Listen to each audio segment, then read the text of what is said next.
Hello student, good morning. स्वागत है आपका अमेजिंग एक्यूरेट एकेडमी में। तो आज का जो हम आपके लिए टॉपिक लेकर आए हैं स्पेशली वो है पाइथागोरस थ्योरम, राइट। अब ये पाइथागोरस थ्योरम कहाँ पर अप्लाई होती है, इसे सॉल्व कैसे करेंगे, आज उसका पूरा पैटर्न जानेंगे। क्योंकि जब हम स्टूडेंट्स को पढ़ाते हैं तो बहुत सारे स्टूडेंट की समस्या ये आ जाती है, जब सवाल करते हैं तो बीच में कोई साइड निकालने के लिए आते हैं तो बच्चों को ये पता नहीं चलता, अरे यार ये साइड कहाँ से आ गई। और सही बताएं तो आज की डेट में बच्चे 8 9 10 के बच्चे ऐसे होते हैं जिनमें से 60% बच्चों को पाइथागोरस थ्योरम का यूज नहीं आता, राइट। तो आज उन्हीं की समस्या का समाधान करने के लिए आज हमने ये पैटर्न तैयार किया है कि चलिए आज इस समस्या का समाधान करते हैं बच्चों की। तो सबसे पहले आपको ये बता दें कि आखिर ये वर्क कहां पर करती है। तो सबसे पहले ये जो होता है पाइथागोरस थ्योरम, ये वर्क करती है राइट एंगल पर। ये राइट एंगल के अलावा कहीं पर भी वर्क नहीं करती है। तो हमने एक राइट एंगल ले लिया ए बी सी, राइट। अब बात आती है कि एक राइट एंगल जो होता है उसमें 3 साइड्स होती हैं, 1 2 3, ए बी बी सी और ए सी। अब आपको ये बताएंगे कि आखिर इनके नाम क्या होते हैं। इसका मतलब होता है पी, इसका होता है नाम एच और इसका होता है बी। P4 होता है परपेंडिकुलर, H4 होता है हाइपोटेनस, B4 होता है बेस, राइट। P को हिंदी में हम लंब बोलते हैं, हिंदी मीडियम वाले बच्चों के लिए है। और H को हम कर्ण बोलते हैं और B को हम बेस यानी कि आधार बोलते हैं।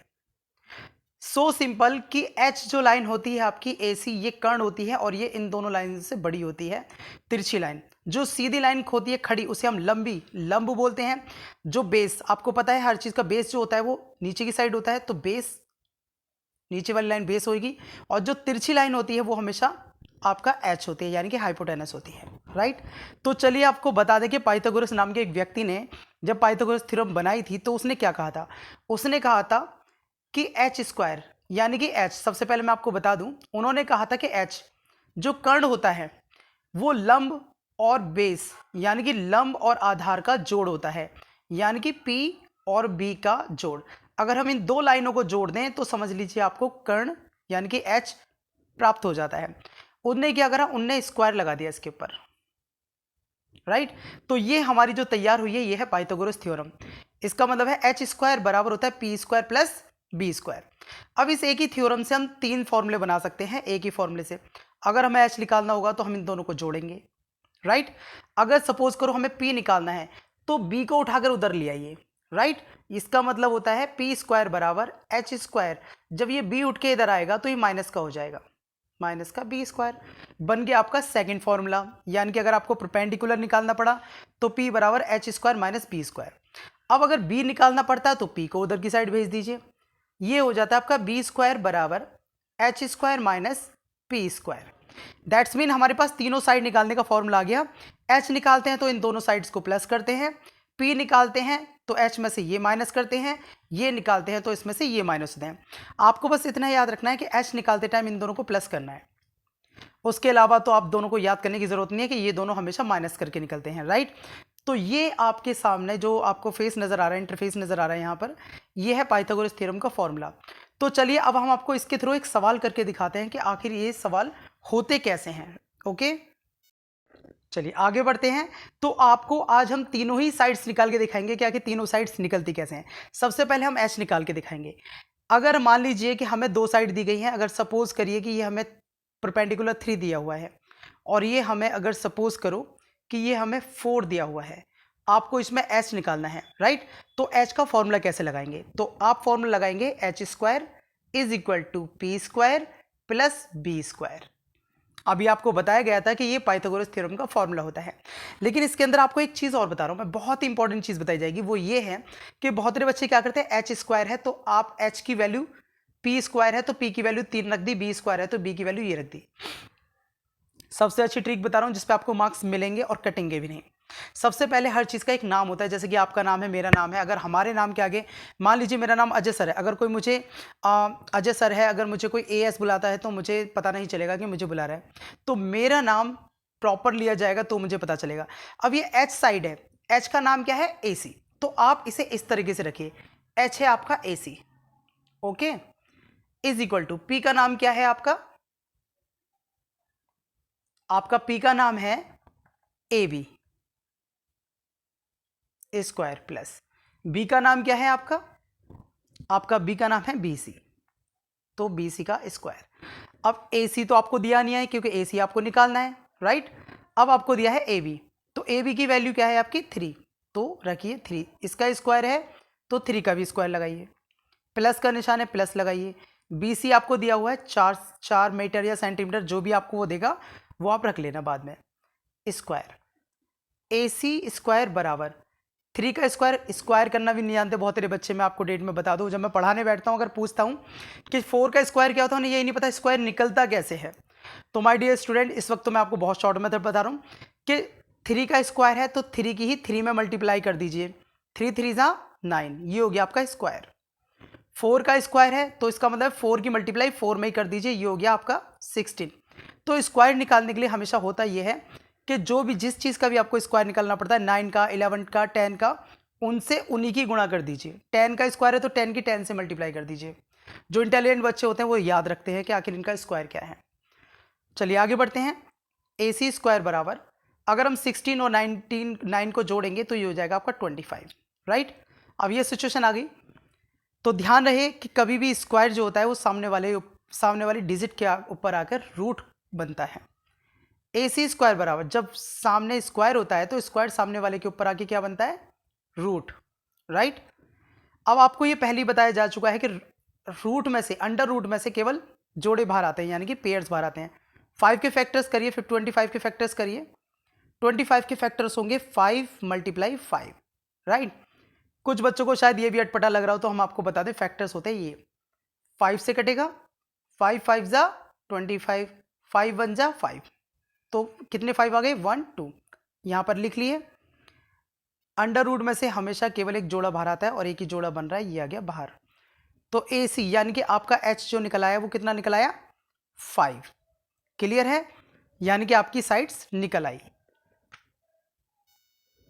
चलिए आगे बढ़ते हैं। अभी हमने H निकाला है, अब हम क्या करते हैं, हम कोई और साइड निकाल के देखते हैं।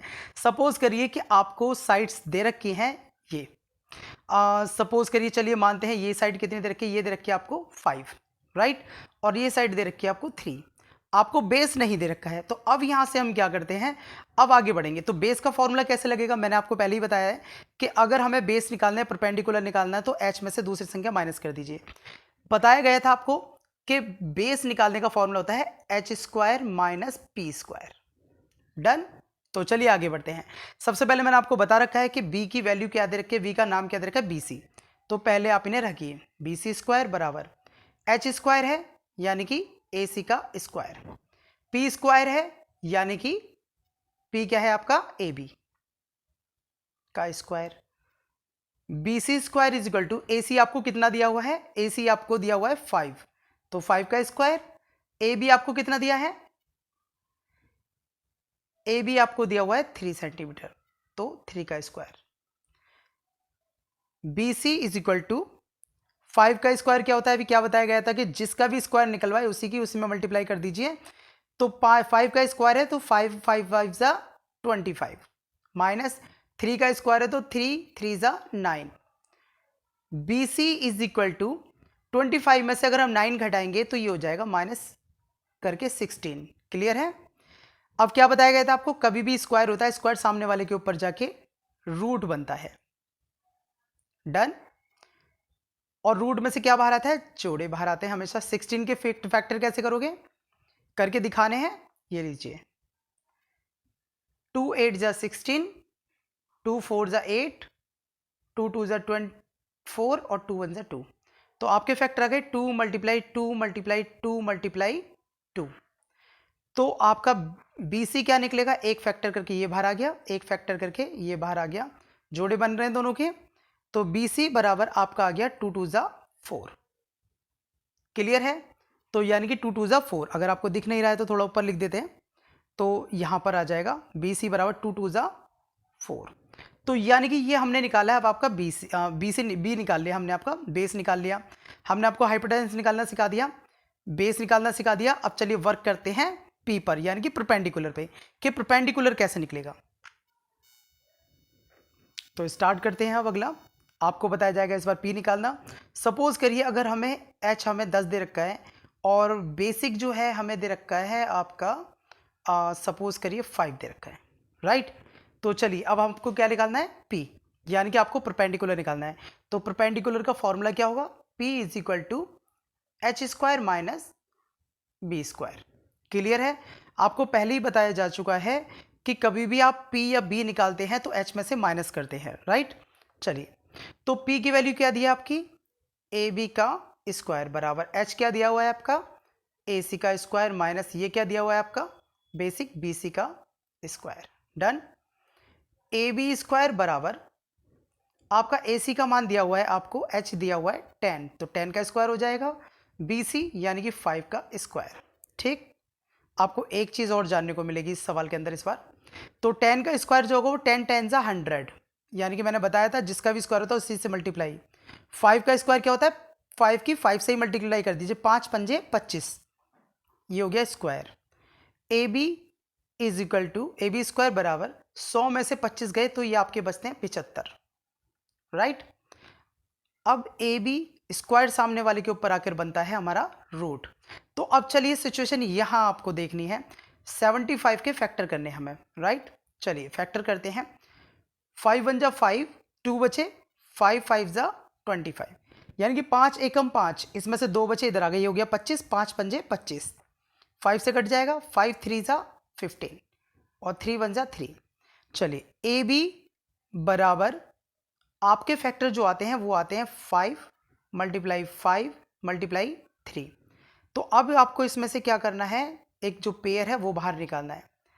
अब ध्यान रखना क्योंकि 3 का आपका पेयर नहीं बना है तो 3 किसी भी कीमत में बाहर नहीं आएगा, तो यानी कि आपका जो आंसर आ जाता है AB वो आ जाता है ये। डन। लेकिन माय डियर स्टूडेंट, मैं आपको एक चीज़ और समझाने चाह रहा हूँ कि हम रूट में से भी बाहर निकाल सकते हैं।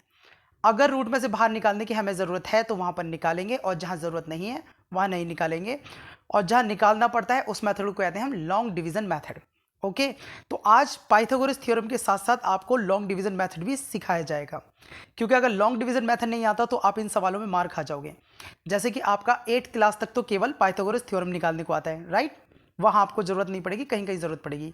लेकिन अगर आप 9th क्लास में हैं, अगर आप 10th क्लास में हैं, तो वहाँ पर वो आपको क्या करता है, वो क्वाड्रिलेटर दे देता है, सम चतुर्भुज या चतुर्भुज दे देता है, उसके अंदर एक हीरोन्स फॉर्मूला लग जाता है, दूसरा लगता है उसमें राइट एंगल वाला फॉर्मूला। तो माय डियर स्टूडेंट, वहाँ पर जहाँ पर भी रूट में आ जाता है वहाँ बच्चा फंस जाता है, क्योंकि उसे लॉन्ग डिवीज़न मेथड नहीं आता। और बात करूँ लॉन्ग डिवीज़न मेथड की, तो 10th क्लास तक के बच्चे को कम से कम 90% बच्चे को भी Pythagoras theorem long division method के बारे में नॉलेज नहीं होती, क्योंकि हम पढ़ाते हैं, हमें पता रहता है कि कितने बच्चे, 90% बच्चे, ज़्यादा भी हो सकते हैं, 90% बच्चे लॉन्ग डिवीज़न मेथड के बारे में नहीं जानते। इसलिए इसके बाद हम आपको लॉन्ग डिवीज़न मेथड सिखाने वाले हैं। ओके, आई होप कि पाइथागोरस थ्योरम आपकी बहुत अच्छी तरह समझ में आ गई होगी। ये बहुत मेन टॉपिक था, ये हमारा डाउन हो चुका है। अब बात करेंगे हम लॉन्ग डिवीज़न मेथड की, क्योंकि उसके साथ ये होना बहुत ज़रूरी है।